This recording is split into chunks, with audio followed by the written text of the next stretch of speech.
नमस्कार दोस्तों, मैं अखिलेश एक बार फिर आप सभी का स्वागत है आपके अपने YouTube channel crack study bye Akhilesh sir में।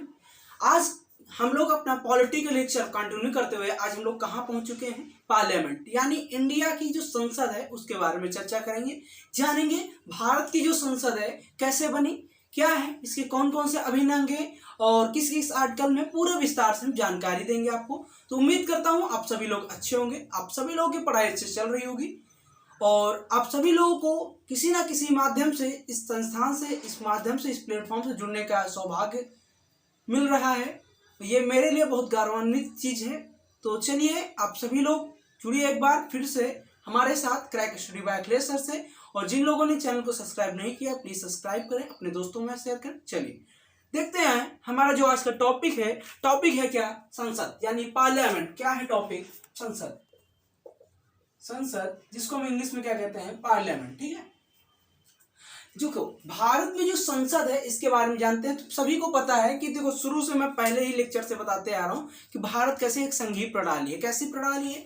भारत में क्या चल रहा है? एक संघीय प्रणाली यानी फेडरल सिस्टम चल रहा है। ठीक है, संघीय प्रणाली है भारत। जब संघीय प्रणाली है तो ठीक है, हमको पता है भारत एक संघीय प्रणाली है, तो ये इसमें जरूरी है कि कहीं ना कहीं केंद्र होगा, राज्य होगा और फिर क्या होगा, निचले स्तर पर ग्राम पंचायत होगा या तो नगर पालिका होगी। ये सबको पता संघीय। तो जो केंद्र होगा उसको कहीं ना कहीं पूरे देश को चलाने के लिए किसकी जिम्मेदारी होती है? केंद्र सरकार की होती है। तो केंद्र सरकार में क्या होगा, कहीं पार्लियामेंट तो होगी यानी संसद तो कहीं ना होगी, उसको अगर कानून बनाने ही पड़ेंगे। भाई देखो, किसी भी देश को चलाने के लिए सीधी सी बात है किसकी जरूरत पड़ती है? कॉन्स्टिट्यूशन की जरूरत पड़ती है और कानून की जरूरत पड़ती है। यानी कॉन्स्टिट्यूशन क्या होता है? जिसमें कानून निहित है कि हम अपने देश में कोई भी समस्या आएगी तो इस आधार पर शामिल कर लेंगे, या इस आधार पर इसको सही कर देंगे, या तो इस आधार पर इसको समाप्त कर देंगे। ठीक है, उसके लिए कॉन्स्टिट्यूशन में सब चीजें तो पहले से वर्णित नहीं थी। प्रेजेंट टाइम में कई सारी चीजें क्या हो रही है, हमें ऐड करनी पड़ रही है तो हटानी पड़ रही है। तो उसके लिए हमें क्या बनाना पड़ा? पार्लियामेंट बनाना पड़ा। क्या बनाना? पार्लियामेंट, जिसको हम क्या कहते हैं? संसद कहते हैं। जब संसद की बात करते हैं तो यानी कि ये कहाँ पे वर्ड, क्या हमारे कॉन्स्टिट्यूशन में वर्णित है? तो जी हाँ, हमारे आर्टिकल नंबर 79 में ही वर्णित किया गया है संसद के बारे में। तो किस आर्टिकल? आर्टिकल 79 में वर्णित किया गया है। अनुच्छेद 79 में हमारे भारत में वर्णित किया गया किसके बारे में? संसद, यानी संसद के बारे में वर्णित किया गया। इस आर्टिकल में, आर्टिकल नंबर 79 में भारत की एक पार्लियामेंट होगी। ठीक है, तो भारत की जो पार्लियामेंट होगी इसका मतलब क्या? विधायी कानून। जहां पर देश के लिए विधायी कानून यानी कानून बनाए जाते हैं उसको क्या कहते हैं? संसद कहते हैं। ठीक है, सीधी सी बात है, जहां पर देश के चलाने के लिए, प्रक्रिया करने के लिए, कार्यरत करने के लिए कानून बनाए जाते हैं वो क्या कहलाता है? संसद कहलाता है। इतनी बात समझ में? अगर इतनी बात समझ में तो देखो, हमारे यहाँ पे जो संसद है उसके क्रमशः 3 अभिन्न अंग हैं। कैसे हैं? 3 अभिन्न अंग हैं। पहला क्या है? राष्ट्रपति है। पहला क्या है? राष्ट्रपति है। दूसरा क्या है? लोकसभा है। चलो ठीक है, ऐसे लिख दो। दूसरा क्या है? राज्यसभा है। और तीसरा क्या है? आपका लोकसभा है। ठीक है, तीसरा क्या है? आपका लोकसभा है। ठीक है, प्रायः जो राष्ट्रपति होता है वो संसद के एक अभिन्न अंग के रूप में कार्य करता है। ध्यान से सुनिएगा, एक एक वर्ड सुनिएगा। राष्ट्रपति जो होता है संसद के कैसे एक अभिन्न अंग के रूप में कार्य करता है। परंतु जो राज्यसभा है वो और लोकसभा ये क्या करती है? दोनों कानून बनाने के लिए संसद के 2 सदन हैं। यानी जहां पर संसद के कानून बनता है या देश का कानून बनता है वो संसद के 2 अभिन्न अंग हैं, 2 अलग अलग अंग हैं। वो कौन है? एक राज्यसभा, एक लोकसभा। लेकिन जो राष्ट्रपति साहब है ये संसद का ही भाग है, परंतु ये इन सबसे चीजों से अलग रहते हैं। इसका भी हम आपको समझाने की कोशिश करेंगे आगे। ठीक है, चलिए देखो, जो संसद है हमारे यहाँ किस आर्टिकल के तहत? आर्टिकल 79 के तहत, यानी अनुच्छेद 79 के तहत क्या बताया गया कि हमारे भारत में एक संसद होगी। ठीक है, जिसके 3 अभिन्न अंग हैं। तो राष्ट्रपति प्रायः आर्टिकल 52 के तहत निहित है, यानी भारत का राष्ट्रपति होगा, देश का एक राष्ट्रपति होगा जो आर्टिकल 52 कहता है। वहीं पर राज्यसभा के लिए बात करें तो आर्टिकल 80 में राज्यसभा की बात करेगी, और वहीं पे आर्टिकल 81 में क्या बताया गया है कि लोकसभा की बात करें। यानी भारत में मुख्यतः देखें तो 2 सदन ऐसे हैं जहां पे कानून बनता है। एक राज्यसभा होता है, एक लोकसभा होता है। जो राज्यसभा होता है, लोकसभा होता है। ठीक है, तो आर्टिकल 79 में क्या है? संसद है, और आर्टिकल 80 में क्या है? राज्यसभा है, और लोकसभा किसमें? 81 में। एक ट्रिक याद कर लो, अगर याद ही करना है, नहीं याद हो रहा, वैसे बहुत आसान चीज है, याद हो जाएगा। नहीं याद हो रहा फिर से भी देख लो। सरला, सरला से क्या हो जाएगा? सरला से आपको 79 क्या है? संसद हो जाएगा। रा से क्या है? राज्यसभा हो जाएगा 80, और फिर उसके बाद ला से क्या है, लोकसभा है जो 81, ठीक है। ऐसे भी याद कर लो भाई, आपको यही याद हो रहा है तो ठीक है। अब देखें, चलिए हम राज्यसभा के बारे में बात करें, चर्चा करेंगे। तो राज्यसभा प्राय क्या है, देश का दूसरा सदन कह सकते हैं या दूसरा चैम्बर कह सकते हैं। तो राज्यसभा है देश का दूसरा चैम्बर या बड़े लोगों की सभा है। कैसे, बड़े लोगों की सभा है, ठीक है। इसका मतलब क्या है, तो देखो राज्यसभा जो है इसको हम क्या कहते हैं, देश का दूसरा चैम्बर या बड़े लोगों की सभा है। इसका मतलब क्या है, उसके पहले हमें समझना पड़े लोकसभा। लोकसभा को कहते हैं देश का पहला सदन, चैम्बर, देश का पहला चैम्बर या निचले लोगों की सभा। देखो होता है क्या है कि यहाँ पर जो राज्यसभा के सदस्य होते हैं ये कैसे चुन के आते हैं, अप्रत्यक्ष रूप से। लेकिन लोकसभा के जो सदस्य होते हैं कैसे चुन के आते हैं, प्रत्यक्ष रूप से। और फिर दोनों का मतलब समझ लो, अप्रत्यक्ष का मतलब क्या होता है, अप्रत्यक्ष का मतलब क्या होता है, अप्रत्यक्ष का मतलब क्या होता है। इन दोनों का हमें मतलब भी समझ लेना है। तो अप्रत्यक्ष को एक और भी लिख देते हैं परोक्ष, तो भाई ये भी ना खोलना, ठीक है। अप्रत्यक्ष को क्या लिख देते हैं, परोक्ष भी लिख देते हैं, ठीक है। तो अप्रत्यक्ष रूप से, अप्रत्यक्ष रूप से, तो देखो प्रत्यक्ष रूप की डेफिनेशन समझ लेते तो अप्रत्यक्ष हम अपने आप समझ जाएंगे। प्रत्यक्ष रूप से मतलब यह है कि किसी भी कैंडिडेट को जो किसी भी संविधान, जो किसी भी चीज के लिए खड़ा हुआ, मान लो हम किसके लिए, प्रधानी के लिए खड़े हो गए, ठीक है। प्रधानी के लिए मैं खड़ा हो गया, ठीक है। तो मुझे कौन जो वोट करेगी, गांव की जनता करेगी, ठीक है। गांव की जनता करेगी, यानी सीधी सी बात है, जो डायरेक्टली किसकी जनता द्वारा चुनकर आता है वो कैसा होता है, प्रत्यक्ष रूप से इलेक्शन होता है। लेकिन जो अप्रत्यक्ष का मतलब क्या है कि जो जनता के द्वारा चुने गए प्रतिनिधियों के द्वारा चुना जाता है, यानी कि जो जनता के द्वारा चुने गए प्रतिनिधियों के द्वारा चुना जाता है उसे क्या कहते हैं, अप्रत्यक्ष रूप से, ठीक है। तो यहाँ पर जो राज्यसभा के सदस्य होते हैं या क्या करते हैं, जनता के द्वारा चुने गए प्रतिनिधियों के द्वारा चुने जाते हैं, ठीक है। तो सभी को पता है कि राज्यसभा में कौन कौन वोट करता है, मैंने पहले ही बता दिया कि राज्यसभा में कौन कौन वोट करता है, पिछले लेक्चर में मैंने बता ही दिया था आपको। और यह भी बता दिया था लोकसभा में कौन कौन वोट करते हैं। और लोकसभा में डायरेक्ट जनता के द्वारा चुना जाता है, प्रत्यक्ष रूप से चुना जाता है। यहाँ पे जनता द्वारा चुने गए प्रतिनिधियों के द्वारा लोग चुन के आते रहे, ठीक है। इसलिए क्या कहते हैं, यहां तक सीधे इस सभा में यानी राज्यसभा में देखा जाए तो जनता की सीधे भागीदारी है नहीं है, लेकिन जनता की इनडायरेक्टली है। इसलिए इसको क्या कहते हैं, दूसरा चैम्बर कहा जाता है या उच्च लोगों का सदन कहा जाता है। यानी उच्च लोगों का सदन मतलब क्या है, जहां पर जनता की डायरेक्टली पहुंच नहीं है, ठीक है। लोकसभा इसको क्या कहा जाता है, निचला सदन कहा जाता है। यह कहा जाता है पहला चैम्बर का, पहला चैम्बर या निचला सदन कहा जाता है, क्योंकि यहाँ पर या फिर जनता का सदन कहा जाता है। क्योंकि लोक का मतलब क्या है, जनता, सभा का मतलब सभा, यानी जनता की सभा, उसको क्या कहेंगे, लोकसभा। जनता की सभा मतलब जहां पर जनता का संबंध है, मतलब लोकसभा। अरे लोकसभा का मतलब जनता, लोक माने जनता, सभा मतलब सभा, जनता की सभा लोकसभा। राज्यसभा यानी राजाओं की सभा राज्यसभा, ऐसे समझ लो। दोनों में डिफरेंस समझ लो भाई, दोनों में डिफरेंस। राज्य मतलब राजाओं की सभा, कैसी होगी, कौन सी सभा होगी, राज्यसभा। यानी जहां पे सिर्फ राजाएं बैठेंगे वो कैसी सभा होगी, राज्यसभा हो जाएगी, ठीक है। इतनी बात समझ में। लोक का मतलब जहां जनता के लोग बैठे जाते हैं वहां पे लोकसभा होगी। इतनी बात समझ में। हमें कुल मिला के इतना जानना है कि जो राज्यसभा के सदस्य होते हैं वो कैसे चुन के आते हैं, अप्रत्यक्ष रूप से। जो लोकसभा के सदस्य होते हैं वो कैसे चुन के आते हैं, प्रत्यक्ष रूप से समझ के आते हैं। अप्रत्यक्ष मतलब क्या होता है, जो जनता द्वारा डायरेक्टली चुने जाते हैं उनको कैसे कहते हैं, सदस्य, प्रत्यक्ष रूप से। अप्रत्यक्ष मतलब वो होता है कि जो जनता द्वारा चुने गए प्रतिनिधियों के द्वारा चुना जाता है, वो प्रत्यक्ष रूप से। इतना मतलब समझ में है, इसको क्या कहते हैं, ठीक है। इतनी बात समझ में। चलिए देखिए, इतनी बात समझ में, उम्मीद करता हूं आपको इतनी बात समझ में। अब देखो होता क्या है, प्राय 1954 की बात है। 1954 तक हम क्या कहते थे, राज्य परिषद और जनता का सदन कहते थे, ठीक। क्या कहते थे, जो ये दो सदन होते थे, ये दो सदन होते थे, ये वाला और ये वाला, इन दोनों को हम क्या कहते थे 1954 तक, क्या कहते थे, क्या कहते थे, राज्य परिषद एक को कहते थे, किसको, इसको क्या कहते थे, इसको कहते थे राज्य परिषद, इसको क्या कहते थे, राज्य परिषद, और इसको क्या कहते हैं, जनता का सदन, जनता का सदन, ठीक है, जनता का सदन। परंतु क्या हुआ, 1954 के पश्चात हम इसको राज्यसभा कहने लगे और इसको क्या कहने लगे, लोकसभा।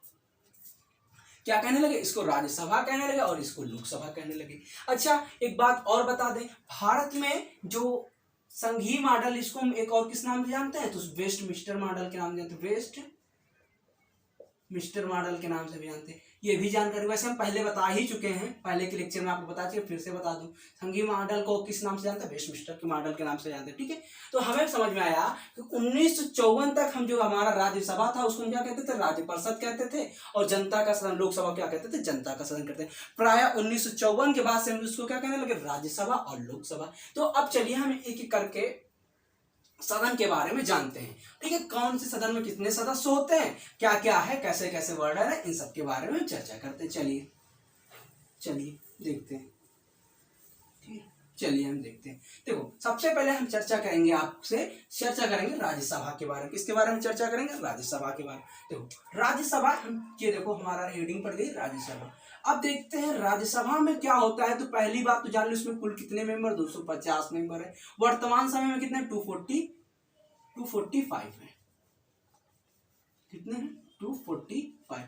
वर्तमान समय में इसमें कुल कितने मेंबर हैं? 245। ठीक, इतनी बात समझ में आई। ठीक है, हाँ, अब इसको हम देखें, 245 है। अब इसमें हम देखें तो इसका मतलब क्या है? इसका मतलब देखो, ये जो 245 है, हम इनको 3 भागों में बांटते हैं। ठीक है, तो सीधी सी बात है, ये जो 50 है इसमें क्या होते हैं? 12 लोग क्या होते हैं? मनोनीत होते हैं। मनोनीत होते हैं, ये मनोनीत होती है। जो 12 लोग हैं ये क्या होते हैं? मनोनीत होते हैं। यानी 250 में 12 लोग कैसे होते हैं? मनोनीत होते हैं। तो यानी 238 बचे। 238 ये कैसे होते हैं? निर्वाचित होके आते। कैसे होते आते? निर्वाचित होके आते हैं। यानी 12 लोग कहाँ होते? मनोनीत होते हैं। ये किससे मनोनीत होते? किस किस विभाग से? तो देखो, शिक्षा से हो गया, हेल्थ से हो गया, ठीक है, स्वास्थ्य से हो गया, ठीक है, स्पोर्ट्स से हो गया, कला से हो गया, ऐसे साहित्य से हो गया। ठीक है, इन कई सारे विभागों से लेकर इनको क्या किया जाता है? मनोनीत किया जाता है। ठीक है, कैसे क्या किया जाता है? इनको मनोनीत किया जाता है। यानी इन क्षेत्रों में सबसे प्रमुख कार्य कर रहा हो उनको क्या किया जाएगा? मनोनीत किया जाएगा। किसका? राज्यसभा के सदस्य के रूप में। जैसे सचिन को किसमें? स्पोर्ट्स से किया गया था मनोनीत। सचिन को स्पोर्ट्स से मनोनीत किया गया था ना, कि नहीं किया? राज्यसभा के सदस्य को किया गया था। ठीक है, ठीक है, ऐसे किया जाता था। और 238 सदस्य जो होंगे वो कैसे होंगे? निर्वाचित होकर आएंगे। 238 सदस्य कहाँ से आएंगे? निर्वाचित होकर आएंगे। ठीक है, तो देखो, अगर हम देखें वर्तमान समय में कुल कितने सदस्य? 245 ही सदस्य, यानी 5 सदस्य नहीं है। अगर इसमें भी देखें तो 12 मनोनीत हो गया है। ठीक है, 4 जो होते हैं वो कहां से आते हैं? संघ शासित क्षेत्र से आ रहे हैं। संघ शासित क्षेत्र से आ रहे हैं। शासित क्षेत्र से आ रहे हैं। तो बच्चे कितने? 12 4 16, और इसमें लेस कर दो। 245 में 16 लेस करेंगे भाई, 15 15 6 9 और 3 में 1 गया 2 2, यानी 229 सदस्य कितने हैं भाई? 229 सदस्य जो आपके हैं कहाँ से आए? मनोनीत होकर आए। 229 सदस्य कहाँ से आए भाई? मनोनीत होकर आ गए। ठीक है, इतनी बात समझ में? ठीक है, इतनी बात समझ में। ये संघ शासित से कौन होते हैं? सबको पता है। संघ शासित प्रदेश जो होते हैं, संघ शासित प्रदेश होते हैं, वही क्या होता है? वहीं से 4 सीटें आती हैं। ठीक है, इनको भी अभी बता देंगे। इतनी बात समझ में। यानी कि हमने देखा राज्यसभा में कुल कितने सदस्य होते हैं? 250 होते हैं। 250 में जो 12 क्या होते हैं? मनोनीत होकर आते हैं। इतनी बात समझ में आई। अब वो बचे रिमेनिंग यानी 238 सदस्य जो होंगे निर्वाचित होकर आएंगे वर्तमान समय में। परंतु कितने हैं? 245 ही सदस्य हैं, जिसमें 229 क्या है? निर्वाचित है, 12 क्या है? मनोनीत है, और 4 क्या है? ये कहाँ से? संघ शासित क्षेत्र से हैं। इन 229 क्या है? सदस्य हैं, कहाँ से? राज्यों से हैं। 4 क्या है? 12 क्या है? मनोनीत है, और 4 क्या है? संघ शासित क्षेत्र से सदस्य हैं। ठीक है, यह इनका क्या है? पूरा प्रारूप है। अब इसमें बात करते हैं राज्यों का, मतलब किस आधार पर राज्यों को प्रतिनिधित्व किया जाता है, या इसमें चुनाव कैसा होता है। ठीक है, तो सबसे पहली बात जानो कि राज्यसभा का जो इलेक्शन होता है कैसा होता है? अप्रत्यक्ष रूप से होता है। कैसा होता है भाई?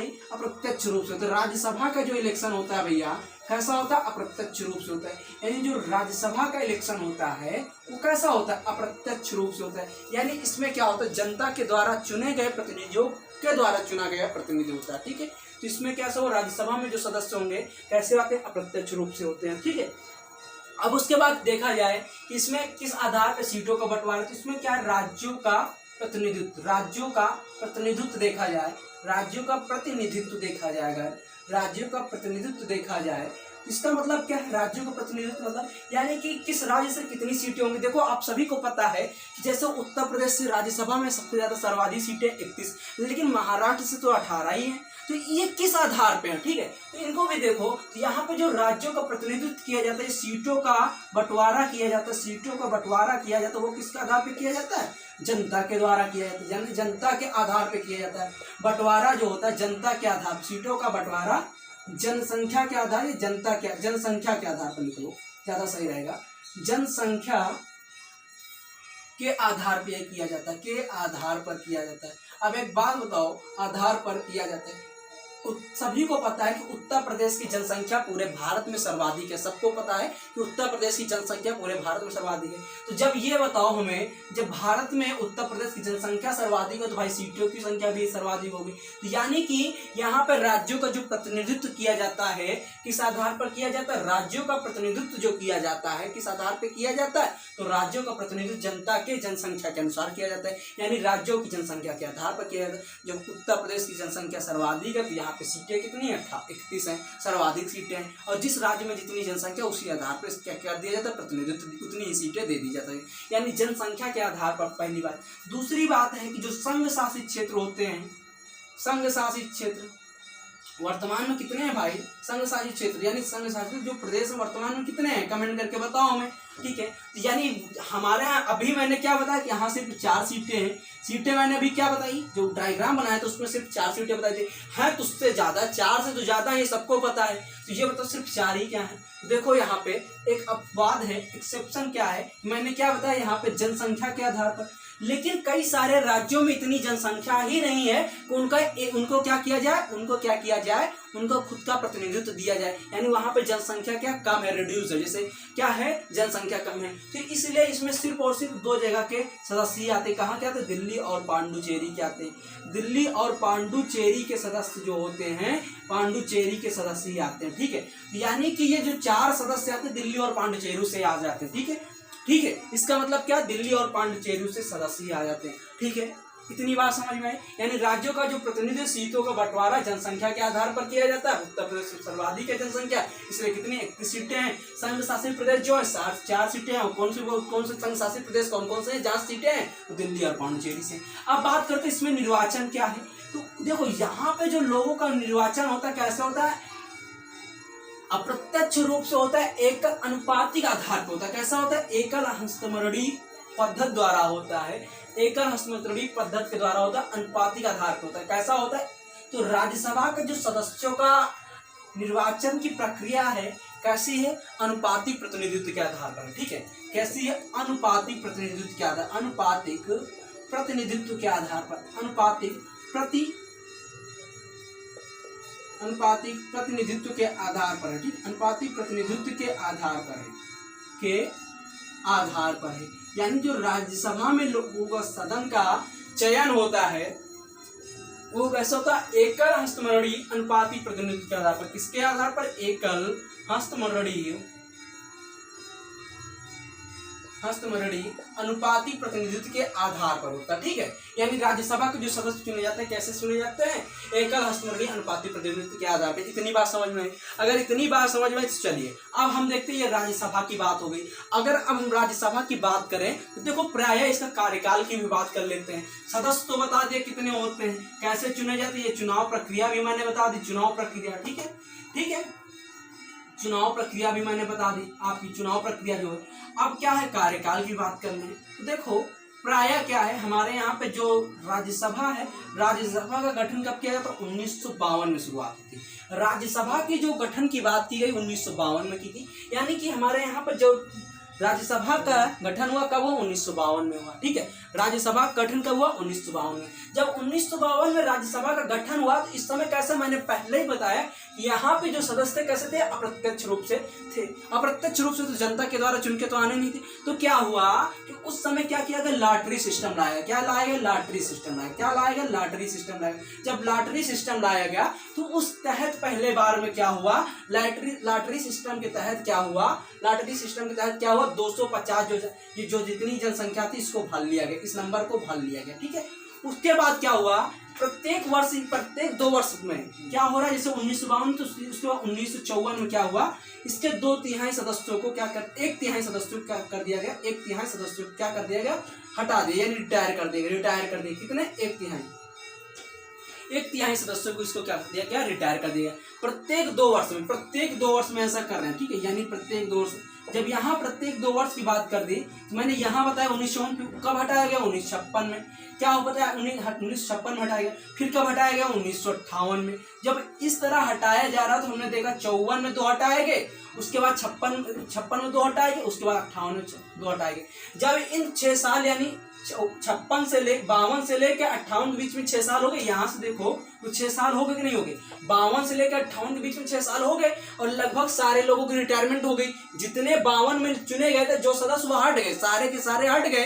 जब ये सारे के सारे हट गए तो हमने निर्धारित कर दिया कि राज्यसभा का जो कार्यकाल होगा ये कैसा कार्यकाल होगा, राज्यसभा का कार्यकाल कितने साल होगा, 6 साल होगा। नहीं समझ में आया, देखो मैंने बताया कि 1952 में राज्यसभा का गठन किया गया। जब राज्यसभा को 1952 में गठन किया गया तो कैसा सिस्टम द्वारा लोगों को चुना गया, लॉटरी सिस्टम द्वारा। तो जितने भी लोग थे उनको फिल कर दिया गया। उसके बाद क्या गया, प्रत्येक 2 वर्ष में 1/3 लोगों को क्या कर दिया जा रहा है, हटा दिया जा रहा है। प्रत्येक 2 वर्ष में, जब प्रत्येक 2 वर्ष में हटाया तो 1954 में हटे, फिर 1956 में, 1958 में। जब ये 6 साल हो गए तो लगभग सारे लोग हट गए। तो इसका यानी यहाँ से हमने निकाल लिया कि राज्यसभा का जो कार्यकाल होगा कैसा होगा, 6 साल होगा। दूसरी बात, हम एक और बात यहाँ बता दें आपको कि राज्यसभा कैसा है, स्थायी सदन, ये कभी भी भंग नहीं हो सकता। राज्यसभा जो है स्थायी सदस्य है, ये कभी भी भंग नहीं हो सकता। राज्यसभा क्या है, स्थायी सदन है, ये कभी भी भंग नहीं हो सकता। क्या है, कभी भी भंग नहीं हो सकता। राज्यसभा कैसा सदन है, स्थायी सदन, ये कभी भी भंग नहीं हो सकता। और इसी तरह प्रत्येक 2 वर्ष में इसके लोग रिटायर होते आते रहेंगे, चुने जाएंगे, हटाए जाएंगे, चुने जाएंगे, ऐसा चलता रहेगा, सर्किल चलती रहेगी। ठीक है, तो पहली बात समझ में आई राज्यसभा के बारे में। अब हम बात करते हैं राज्यसभा क्या करती है। तो कार्यकाल भी हो गया, चुनाव पद्धति हो गई, सब कुछ हो गया। अब हमें कोई डाउट नहीं, राज्यसभा में सदस्य बता दिया आपको, कोई डाउट नहीं। अब उम्मीद करता हूँ ये चीज समझ में आई। चलिए अब इसके बाद हम बात करते हैं लोकसभा के बारे में। इसके बारे में हम क्या बारे में चर्चा करेंगे, इसके बाद हम चर्चा करेंगे लोकसभा के बारे में। तो चलिए लोकसभा के बारे में देखते हैं। ठीक है,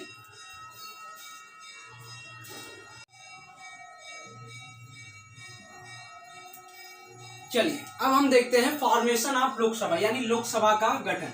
क्या देखेंगे, लोकसभा का गठन देखेंगे। किसका गठन देखेंगे, लोकसभा का।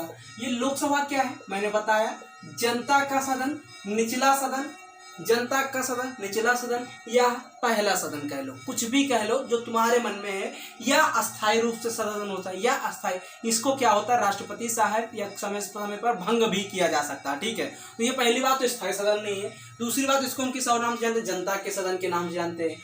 ठीक है, जनता के सदन के नाम से जानते हैं, निचला सदन के नाम से जानते हैं, लोकसभा के नाम से जानते हैं। ठीक है, प्राय क्या है, लोकसभा की बात करें तो आर्टिकल 81 यानी अनुच्छेद 81 क्या बताता है कि भारत में संसद है, उसके 3 अभिन्न अंग होंगे, एक राष्ट्रपति होगा, एक राज्यसभा होगा, एक लोकसभा होगी। तो लोकसभा के बारे में मैं चर्चा करनी, राज्यसभा के बारे में हमने पीछे ही चर्चा कर चुका हूँ। ठीक है, चलिए देखते हैं लोकसभा। लोकसभा क्या है, सबसे पहले बताया कि मैंने ये कैसा सदन है, कैसा है, जनता का सदन। अब देखो जो लोकसभा है इसमें कुल मिला के कुल कितने सदस्य हैं, अधिकतम से अधिकतम 552 सदस्य हो सकती है। पहली बात जान लो, अधिकतम सदस्यों की संख्या कितनी हो सकती है, अधिकतम 552 सदस्यों की संख्या हो सकती है। किसमें, लोकसभा में। जब 552 सदनों की हो सकती है, परंतु वर्तमान समय में कितने हैं भाई, 545। तो वर्तमान समय में कितने हैं भाई, वर्तमान समय में कितने हैं, 545 यानी 545 सदस्य वर्तमान समय में। ठीक है, अब इसका भी कुछ वैसा ही डायग्राम बनेगा जैसे हमने राज्यसभा का बनाया था। ठीक है, चलिए देखते हैं। देखिए इसमें क्या है, 545 सदन है, सदस्य हैं, जिसमें क्या बताया कि 202 एंग्लो इंडियन होंगे। क्या होंगे, एंग्लो इंडियन होंगे। ठीक है, समझते चलना, कंफ्यूजन ना करना, भी सब समझा देंगे भाई। एंग्लो इंडियन सुनते तुम्हारा दिमाग खराब हो जाए। 2 क्या होंगे, एंग्लो इंडियन होंगे। ठीक है, उसके बाद क्या बताया कि इसमें जो देखो, अच्छा यहाँ पे समझो कि ये जो 545 है, अगर इस यहाँ पे देखो, यहाँ पे पहले समझ लो फिर उसके बाद यहाँ समझो। ये जो 552 है इसको हमने कुछ ऐसे जोड़ा था, 530 प्लस 20 प्लस क्या था, 2 था। अब जोड़ लो, 552 हो रहे। 530 क्या होंगे, राज्यों के सदस्य होंगे, राज्यों के सदस्य होंगे, सदस्य। 20 जो होंगे संघ शासित सदस्य होंगे। कैसे होंगे, संघ शासित क्षेत्र के सदस्य होंगे 20। और 2 जो होंगे एंग्लो इंडियन होंगे। कैसे होंगे, एंग्लो इंडियन। ये क्या था, 552 फ्रेंड। ठीक है, परंतु हमारे यहाँ पे वर्तमान समय में क्या चल रहा है, 530 चल रहा है, प्लस 13 चल रहा है, प्लस 2 चल रहा है। ये 13 क्या है, तो देखो ये राज्यों से तो सदस्य आ रहे हैं, यानी राज्यों से 530 चुनकर आ रहे हैं, परंतु जो संघ शासित में हमारे यहाँ 20 सीटें हैं उनमें से सिर्फ किस पे 13 पर ही निर्वाचन हो रहा है। बाकी जो 7 सीटें बचती है वहां पर निर्वाचन नहीं हो पाता। रीजन क्या, जनसंख्या कम है। ठीक है, तो उसके बाद क्या, 2 एंग्लो इंडियन। तो यानी कि वर्तमान समय में भारत में देखा जाए 545, जिनमें से अभी अमेंडमेंट हुआ और ये दो एंग्लो इंडियन की नियुक्ति होती थी, इसको भी समाप्त कर दिया गया। तो अब कितने बचे, अगर जब 2 हटा देंगे, ये वाले 2 हटा देंगे तो कितने बचे, 543। अब 543 में 530 क्या है, राज्यों के सदस्य हैं, 13 क्या है, संघ शासित क्षेत्र के सदस्य हैं। ठीक है, इतनी बात समझ में आई, संघ शासित क्षेत्र के सदस्य। तो अब हम यहाँ पे बात करते हैं, जब हमने सदस्यों के बारे में बात कर ली, तो अब हम यहाँ पे क्या बात करेंगे भाई, अब यहाँ पे हम बात करेंगे राज्यों का प्रतिनिधित्व। राज्यों का प्रतिनिधित्व यानी किस आधार पर राज्यों का प्रतिनिधित्व होता है। तो यहाँ पर देखो सीधी सी बात है, राज्यों में प्रतिनिधित्व का मतलब क्या है, यहाँ पर जनता का जो वोट पड़ता है डायरेक्टली प्रत्यक्ष रूप से पड़ता है, और ये वही इलेक्शन है जिससे प्रधानमंत्री की नियुक्ति होती है। जैसे मोदी जी का इलेक्शन कहते हैं ना, मोदी का इलेक्शन आ गया, योगी का इलेक्शन आ गया, तो ये मोदी वाला इलेक्शन है भाई साहब, जिससे प्रधानमंत्री की नियुक्ति होती है। वो क्या होता है, लोकसभा के इलेक्शन। यहाँ पे जनता डायरेक्टली प्रत्यक्ष रूप से क्या करती है, वोट करती है। आप लखनऊ के रहने वाले राजनाथ सिंह आपके यहाँ के सांसद हैं, सांसद जी को आपने डायरेक्टली वोट किया कि नहीं किया, आपके यहाँ लोकसभा का इलेक्शन हुआ, आपने वोट किया, राजनाथ सिंह को जिता दिया। ठीक है, तो यह क्या हुआ, मोदी जी वाला इलेक्शन, वही लोकसभा का ये हम बात कर रहे हैं। ठीक है, ठीक है, तो अब यहाँ पे क्या हुआ, यानी जनता के द्वारा पहली बात हमने क्या समझी, प्रत्यक्ष रूप से होता है। पहली बात हमने क्या होती है कि इसका जो इलेक्शन होता है प्रत्यक्ष रूप से होता है। ठीक है, वोट कौन करता है, जनता करता है। ठीक है, जब वोट करता है जनता। एक यहाँ पे बात कर ले, जब हमारा कॉन्स्टिट्यूशन बन के तैयार हुआ था उस समय क्या हुआ था, यानी पे यहाँ पे जो वही लोग वोट कर पाएंगे जो जिनकी उम्र 21 वर्ष हो गई। ठीक है, 21 वर्ष हो गई है, 21 वर्ष से ज्यादा हो गई, लेकिन 21 वर्ष से कम उम्र का बच्चा वोट नहीं कर पाएंगे। परंतु क्या होता है, एक अमेंडमेंट होता है 61 अमेंडमेंट, जो मैंने इसको पढ़ा भी दिया आपको, अमेंडमेंट की पूरी सीरीज पढ़ा दिया हूँ भाई साहब, जाके पूरी सीरीज देख लो, 1 से लेके अंतिम तक मैंने पढ़ाया है। अमेंडमेंट जितने भी महत्वपूर्ण थे सबको मैंने चुनिंदा पढ़ाया, 49 अमेंडमेंट चुनिंदा थे जो इंपॉर्टेंट थे, मैंने आपको पढ़ाए। ठीक है, तो वो भी इस प्लेलिस्ट में आपको सीरीज मिल जाएगी, आप जाके देख सकते हैं। तो ये क्या होता है, 61वां संविधान संशोधन होता है, 61वां संविधान संशोधन होता है, और इसके तहत क्या बताया गया कि अब हम क्या कर रहे हैं, वोट करने का जो अधिकार है उसको हम हटा क्या कर रहे हैं, 21 से हटा क्या कर देंगे, 18 वर्ष उम्र कर दिए। क्या कर दिए, 18 वर्ष उम्र कर दिए। कितने से घटाकर भाई, 18 वर्ष कर दिया। ठीक है, 18 वर्ष उम्र कर दिया। कितने से घटाकर, तो कितने से घटा, 21 से घटाकर ये क्या कर दिया, 21 से घटाकर क्या कर दिया, 18 वर्ष कर दिया। क्या कर दिया, उम्र कर दिया। ठीक है, कि अब जो भी व्यक्ति भारत में 18 वर्ष का होगा, चाहे महिला हो चाहे पुरुष हो, यानी चाहे वो लड़का हो चाहे लड़की हो, वो क्या करेगा, वोट कर सकता है। किसमें, प्रत्यक्ष रूप से किसमें, लोकसभा की इलेक्शन में, यानी अपने मोदी जी को चुनने के लिए, देश का प्रधानमंत्री चुनने के लिए वो वोट कर सकता है। इतनी बात समझ में आई। अब चलिए बात करते हैं। देखिए यहाँ पे कॉन्सेप्ट क्या हुआ, सीटों को बंटवारा को लेकर। मैंने उसमें क्या बताया, जनता के द्वारा, मतलब जनता के आधार पे किया जाता था, और यहाँ पे भी कुछ वैसा ही चला, वैसा ही कॉन्सेप्ट चला। अब यहाँ पे देखो क्या चल रहा था,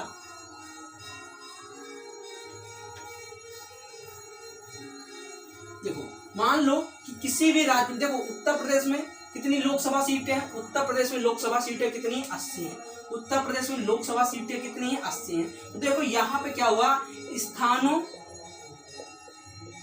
स्थानों बटे क्या कर दिया गया, जनसंख्या का अनुपात। इसका मतलब समझ में नहीं आ रहा होगा। देखो अब यहाँ पे कॉन्सेप्ट क्या लगा, किसी भी राज्य में लोकसभा सीटों का क्या करना है, अगर निर्धारित करना, तो वहाँ के जो प्रमुख स्थान है उनको क्या लेना, उनको ले लेना, उनको काउंट कर लेना, बटे उस राज्य की कुल जनसंख्या को डिवाइड कर देना है। वही क्या, इस आधार पर क्या बताया गया कि जो लोकसभा की सीटें होंगी इस आधार पर निर्धारित की जाएंगी। तो मैंने क्या बताया, स्थानों का कुल, यानी कुल प्रमुख स्थान होंगे जिस जिले के, जिस राज्य के, और उसके बाद क्या हो जाएगा, वहां की जनसंख्या का अनुपात कर देंगे। ठीक है, ये क्या होगा, इस आधार पे क्या होगा, लोकसभा की सीटों का कंडीशन होगी। लेकिन यहाँ पे एक शर्त रखी गई कि मान लो किसी भी राज्य की जनसंख्या 60 लाख से कम है। जब किसी भी राज्य की जनसंख्या 60 लाख से कम है तो ये कॉन्सेप्ट वहां पर नहीं लागू होगा। ठीक है, वहां पर ये कॉन्सेप्ट लागू नहीं होगा। इतनी बात समझ में, चलो इतनी बात समझ में। जब इतनी बात समझ में तो अब बात करते हैं प्रत्यक्ष। मैंने बताया कि यहाँ पे क्या है, प्रत्यक्ष रूप से था, वोट होता है। ठीक, अब देखो उत्तर प्रदेश में, यानी यहाँ पर जो कितनी है भाई, यहाँ पे मैंने आपको बता ही दिया कि कितनी, 80 सीटें उत्तर प्रदेश। ठीक है, तो राज्यों का प्रतिनिधित्व के आधार पर देखें तो मैंने बता दिया 61 वर्ष की उम्र। ठीक है, ओके, संघ शासित में मैंने बता दें कुल 20 सीटें थी, जिनमें से 13 पर इलेक्शन होता है। कुल 20 सीटों में 13 पर इलेक्शन होता है। 2 क्या थी, एंग्लो इंडियन थी, जिनको हटा दिया गया, अभी अमेंडमेंट हुआ था उसको हटा दिया गया। देखो हमारे यहाँ पे किस आधार पे जनसंख्या ली जाती है, तो देखो बता दें 42वां संविधान संशोधन 1976 के द्वारा क्या बताया गया, जो देश की जनसंख्या 1971 है, 1977 की जनसंख्या के आधार पर, जनगणना के आधार पर हम क्या करेंगे, इन जनसंख्या के अनुपात सीटों का बंटवारा करेंगे। उसके बाद समय समय पर 84वां अमेंडमेंट होता है। ऐसे समय समय पर अमेंडमेंट होते रहे, उसी आधार पर क्या हुआ, परिवर्तन के आधार पर जनसंख्या की जनगणना हो रही है। जैसे जैसे जनगणना हो रही है उस आधार पर क्या हो रहा है, जनसंख्या का अनुपात ले रहे हैं, सीटों का बंटवारा घटता जा रहा है या बढ़ता जा रहा है। ठीक है, ऐसा चलता जा रहा है। तो ये था लोकसभा के बारे में कि लोकसभा में किस आधार पे सीटें होती हैं, किस आधार पे क्या होता है। इतनी बात समझ में, चलो अगर इतनी बात समझ में तो अब अगला कौन से देते हैं कि लोकसभा का कार्यकाल क्या होता है। देखो लोकसभा का कार्यकाल मुख्यतः होता है 5 साल का। मुख्यतः कितना साल का होता है, 5 साल का होता है। 5 साल बाद वह स्वतः क्या हो जाएंगे, समाप्त हो जाएंगे, भंग हो जाएंगे। परंतु अगर इसमें कंडीशन है कि लोकसभा में क्या हो, जो बहुमत दल का नेता है वो अपना क्या बहुमत खो दे, तो उस दौरान क्या होगा, लोकसभा भंग हो जाएगी। या तो कुछ ऐसा कार्य कर रहा हो जिससे देश के विकास में कार्य, जो देश के खिलाफ हो, तो उस समय राष्ट्रपति चाहे तो उसको भंग कर सकता है। कई सारी समस्याएं होती है जिनके समय तो क्या हो सकती है, लोकसभा क्या हो सकती है, भंग हो सकती है, स्वतः समाप्त हो सकती है। इसीलिए क्या कहा गया, यह एक अस्थायी सदस्य सदन है। यह क्या है, एक अस्थायी सदन है। ठीक है, तो मैंने बताया पूरा लोकसभा पार्लियामेंट के बारे में। राष्ट्रपति क्या है, अब राष्ट्रपति के बारे में चर्चा करें, क्योंकि मैंने शुरू में बताया था राष्ट्रपति क्या है, संसद का अभिन्न अंग है। ठीक है, तो देखो प्रायः होता क्या है, हम एक यहाँ छोटी सी भाषा में समझे, अगर छोटे से कॉन्सेप्ट में समझे तो ऐसे समझते हैं, छोटी सी भाषा कॉन्सेप्ट में समझे। देखो जो राष्ट्रपति साहब होते हैं, इनका कार्य क्या होता है, ये राष्ट्रपति साहब का कार्य क्या है, बस सीधी सी बात है कि जो इनके 2 भाग हम यहाँ कर देते हैं। ये देखो इन दोनों में जो कानून बनेगा, इन दोनों में कानून बनेगा, यहाँ से पास, यहाँ से पास, और जब ये राष्ट्रपति साहब इसमें साइन कर देंगे, यानी दोनों सदनों से पास कानून को राष्ट्रपति के बिना सिग्नेचर के वो कानून क्या बनता है, कानून नहीं बनता। वो विधेयक ही रहता है, लेकिन एक्ट नहीं बनता, अधिनियम नहीं बनता। जैसे मान लो हमने कह दिया कि अब लड़कियों की उम्र कितनी होनी चाहिए, शादी की उम्र कितनी होनी चाहिए, न्यूनतम उम्र 21 वर्ष होनी चाहिए। तो राज्यसभा में पास हो गया, लोकसभा में पास हो गया, दोनों सदनों से पास होगा, तो राष्ट्रपति साहब जब इसमें साइन कर देंगे तभी वह कानून बनेगा। अगर राष्ट्रपति साहब राष्ट्रपति साहब इस पे साइन नहीं कर रहे हैं, तब तक वह कानून नहीं बनेगा। जब तब तक कानून नहीं बनेगा तो तब तक क्या रहेगा, विधेयक रहेगा। भाई विधेयक और अधिनियम में दोनों में ये डिफरेंस है कि विधेयक क्या है, जब तक वो कानून नहीं बन जाएगा तब तक विधेयक जैसे ही कानून बनेगा वो क्या हो जाएगा, अधिनियम यानी एक्ट बन जाएगा। यही चीजें राष्ट्रपति की यही लिए, इसीलिए क्या बताया गया कि संसद का अभिन्न अंग है, संसद का अभिन्न। आप समझ में अभिन्न क्यों, क्योंकि इनके सिग्नेचर के बिना कोई भी कानून भारत में बन ही नहीं सकता है। इनके सिग्नेचर के बिना कोई भी कानून भारत में बन ही नहीं सकता। यही क्या है, लोकसभा, यही क्या है, राष्ट्रपति है। तो मैंने बताया संसद क्या है, संसद के 3 अभिन्न अंग है, एक राष्ट्रपति, एक लोकसभा, एक राज्यसभा है। ठीक है, तो संसद की साठ में संसद खुद 79 में, उसके बाद क्या है राज्यसभा 80 में, 81 में क्या लोकसभा, राष्ट्रपति साहब क्या 52 में। ठीक है, राष्ट्रपति के बारे में मैंने पहले ही पढ़ा दिया। उम्मीद करता हूँ कि ये चीजें आपको समझ में आई। ठीक है, उसके बाद हमने राज्यसभा में बताया किस आधार पर सीटों का बंटवारा है, किस आधार पर वहां पर इलेक्शन होता है, कैसा होता है, प्रत्यक्ष होता है, अप्रत्यक्ष होता है, दोनों में डिफरेंस बताया, प्रत्यक्ष क्या होता है, लोकसभा में क्या होता है। तो फिर उसके बाद मैंने कहा लोकसभा में कितना इलेक्शन होता है, प्रत्यक्ष होता है, अप्रत्यक्ष होता है, दोनों में बता दिया। प्रत्यक्ष क्या होता है, प्रत्यक्ष क्या होता है, डिफरेंस बता दी, किस आधार पर सीटों का बंटवारा है, किस आधार पर कितने सदस्य वर्तमान समय में, कहाँ से कितने सदस्य आ रहे हैं, इन सब चीजों के बारे में मैंने चर्चा की। यही आपका था पार्लियामेंट। अब आगे चल के हम कई सारी और चीजें पार्लियामेंट के पार्ट 2 में, यानी एक और लेक्चर, 2-3 लेक्चर आएंगे इसके पार्लियामेंट में क्या क्या होता है, प्रश्नकाल क्या है, इन सब के बारे में हम चर्चा करेंगे। ठीक है, तो अगले लेक्चर में करेंगे। उम्मीद करता हूँ ये चीज आपको समझ में आई, बेसिक स्ट्रक्चर आपको समझ में आया पार्लियामेंट का। अगर अच्छा लगा तो प्लीज अपने दोस्तों का शेयर करिएगा, चैनल को सब्सक्राइब करिएगा, लाइक करिएगा, शेयर करिएगा। थैंक यू दोस्तों, आज के लिए पढ़ते मुस्कुराते हैं। जय हिंद, जय भारत।